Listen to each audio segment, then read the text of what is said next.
জোকা থেকে এসপ্ল্যানেড পর্যন্ত মেট্রোর পার্পল লাইনের জন্য ব্যতিক্রমী সিদ্ধান্ত কলকাতা মেট্রোর। ভিক্টোরিয়া মেমোরিয়াল সংলগ্ন 29টি সুবিশাল কৃষ্ণচূড়া, রাধাচূড়া, বট, অশ্বত্থ গাছ কাটা হবে না।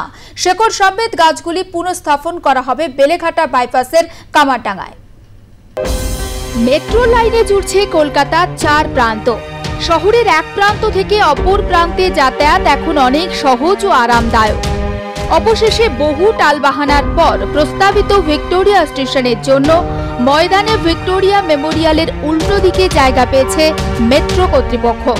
সেখানে 29টি সুবিশাল গাছ না কেটে শিকড় সমেত তাদের স্থানান্তরের ব্যবস্থা করবে মেট্রো রেল।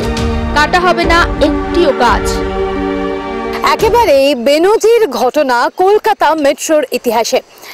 ভিক্টোরিয়া ময়দান যে মেট্রো স্টেশন হবে তার জন্য গাছ কাটা হবে না। 29টা গাছের প্রাণ সংশয় হওয়ার একটা অবস্থা তৈরি হয়েছিল, কিন্তু সেই 29টি গাছকে কাটা হবে না, বরং তাদেরকে একেবারেই অন্যত্র অন্য জায়গায় পুনর্জীবন দেওয়া হবে। ঠিক কী ঘটনা ঘটেছে? কারণ আমরা যেরকমটা জানি, যেরকমটা মেট্রোর পক্ষ থেকে বলা হয়েছিল যে প্রস্তাবিত ফাউন্টেন অফ জয়ের সামনে থাকা 29টি যে সুবিশাল গাছ স্থানান্তর এবং তাদের পুনর্জীবনের ব্যবস্থা করা হচ্ছে মেট্রো রেলের পক্ষ থেকে। এবং এই যে 29টি গাছ, সেই গাছগুলির অনেকেরই বয়স 50, 60 বা 70 বছরেরও বেশি।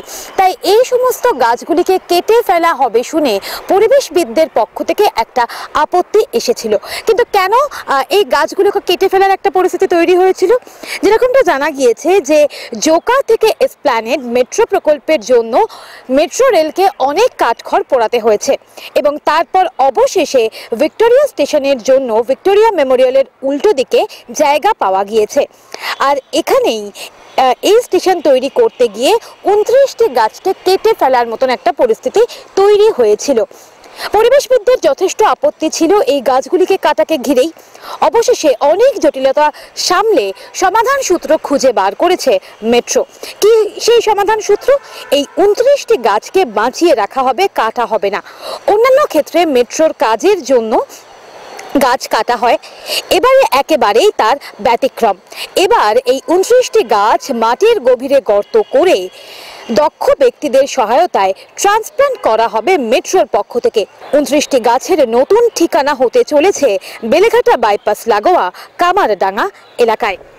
গাছটাকে নিয়ে ট্রান্সপ্লান্টেশন করে আমরা গাছটাকে কামারডাঙ্গায় আবার শিফট করে দিচ্ছি। তার জীবন যাতে থাকে, সজীব থাকে গাছটি, সেটাই আমাদের মূল উদ্দেশ্য। মানে একটা গাছকেও আমরা হারাতে চাই না। সেই কথা মাথায় রেখে আমাদের এই সিদ্ধান্ত আমরা দরকার হলে এবং নিচ্ছিও, আইআইটি ইঞ্জিনিয়ার্সদের পরামর্শ নিচ্ছি। তারা যেভাবে বলবেন, যেভাবে গাইড করবেন, আমরা সেই এই গাছগুলোকে ওখানে শিফট করে দেবো এবং সাইমালটেনিয়াসলি আমাদের কাজও হবে এবং প্রাণও বাঁচবে, মানুষও বাঁচবে। এবং কবে নাগাদ বা কবে থেকে এই কাজটা শুরু হবে? খুব শীঘ্রই হবে। আমাদের যেই সময় ফেজ বাই ফেজ কাজের দরকার হবে কনস্ট্রাকশন কাজে, গাছগুলিকে সরাতে, দেখেছেন আপনারা বট আছে, অশ্বত্থ আছে, বড় বড় গাছ আছে, সেগুলো সরাতে যখনই দরকার হয়ে পড়বে আমরা সেগুলোতে হাত দেবো এবং ওখানে কামারডাঙ্গায় যে আমাদের জায়গাটি আমরা নিয়েছি সেখানে আমরা আবার গাছগুলোকে লাগিয়ে দেবো। 2020 সালে আমফান ঝড়ের সময় ময়দানের বহু গাছ ভূপতিত হয়। মাটিতে লুটিয়ে পড়েছিল অসংখ্য গাছ। কলকাতার ফুসফুস বলে পরিচিত ময়দানের সেই ক্ষতি অপূরণীয় বলেই চিহ্নিত করেছিলেন পরিবেশবিদরা। যে অসংখ্য গাছ পড়ে যায় তার দ্বিগুণ গাছ লাগানোর কথাও বলেছিলেন অনেকে। বর্তমানে নগর উন্নয়নের জেরে শহরের বিভিন্ন প্রান্তেই চলছে বৃক্ষ নিধন। এমন আবহে মেট্রো কর্তৃপক্ষের এই সিদ্ধান্ত সব অর্থেই আশাপ্রদ। এই সময় দাঁড়িয়ে যে হারে পরিবেশ দূষণ বাড়ছে, সেই জায়গায় যদি এতগুলো গাছকে একসঙ্গে কেটে ফেলা হতো এবং তার পরিবর্তে যদি নতুন কোনো গাছ না বসানো হতো, সেটা কিন্তু সকলের কাছে একটা নেতিবাচক বার্তা যেত।